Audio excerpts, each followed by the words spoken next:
좋은 아침 칼럼. 매주 화요일 이 시간은 한국 유나이티드 문화재단 강덕영 장로님의 종교인과 신앙인 칼럼으로 같이 합니다. 안녕하십니까, 강덕영 장로입니다. 오늘은 기업가인 제가 그동안 사업을 하며 느낀 부분을 함께 나누려고 합니다. 고대 그리스 철학자 에픽테투스는 무화과 열매가 하루의 아침에 열리지 않듯이 위대한 것은 한순간에 창조되지 않는다. 무화과 열매를 원한다면 먼저 꽃이 피기를 기다려라. 그리고 열매를 맺고 충분히 익을 때까지 기다려야 된다고 말했습니다. 이 말은 아무리 온대하고 구체화된 꿈이 있더라도 실천에 옮기지 않는다는 것은 무용지물이나 마찬가지입니다. 꿈의 실현에 실패한 사람들은 대부분 작은 것부터 실천하는 노력이 부족했던 사람들입니다. 우리가 인생을 살아가면서 마음속에 큰 꿈을 그리게 됐다면 그것을 되도록 많은 사람들에게 알리라고 충고하고 싶습니다.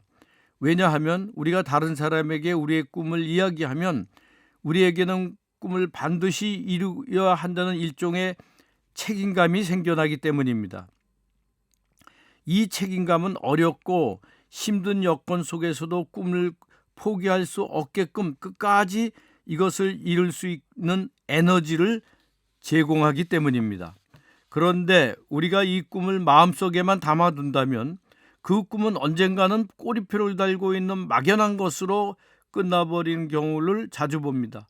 하지만 말을 통해 우리 속의 꿈을 현실로 끄집어내면 꿈은 구체적인 형태를 갖게 된다는 것입니다.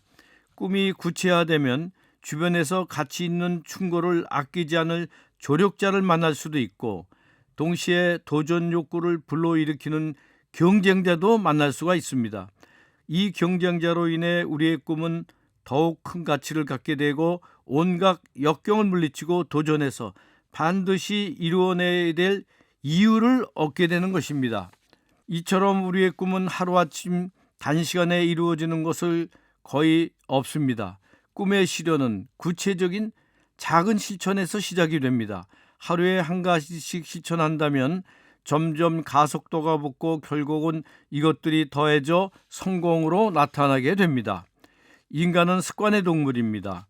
꾸준한 습관을 기르는 것은 근력을 기르는 것과 비슷합니다. 이를 위해서는 매일 피나는 연습을 해야 합니다. 때로 이것이 강한 스트레스가 되어 사람을 짓누르고 지름길의 유혹을 느끼기도 합니다. 하지만 쉬운 길을 찾는 사람은 그 길이 이내 막히거나 쉽게 무너지게 됩니다. 그런데 이 성공을 향한 조건 중에 기독교 신앙은 큰 힘이 됩니다. 믿음이 없는 사람들은 자기 힘으로 살아가지만 믿음이 있는 사람들은 하나님의 능력을 의지하여 자신의 부족한 것을 기도하기 때문입니다. 믿음이 없는 사람들은 현실을 보며 절망하지만 믿음이 있는 사람들은 언제나 미래를 바라보며 꿈과 소망을 품고 살아가기 때문입니다. 결론적으로 꿈을 실현하기 위해서는 일상의 작은 일들을 게을리하지 않고 부지런히 실천에 옮겨야 한다는 것입니다. 신앙인으로 목표를 세우고 꿈을 키우며 늘 기도해야 한다는 사실입니다. 이 작은 실천들을 통해 큰 열매를 거둘 수 있다는 사실을 우리 모두 기억했으면 좋겠습니다. 대단히 감사합니다. 좋은 아침 칼럼, 지금까지 한국 유나이티드 문화재단 강덕영 장로님의 종교인과 신앙인 칼럼으로 같이 했습니다.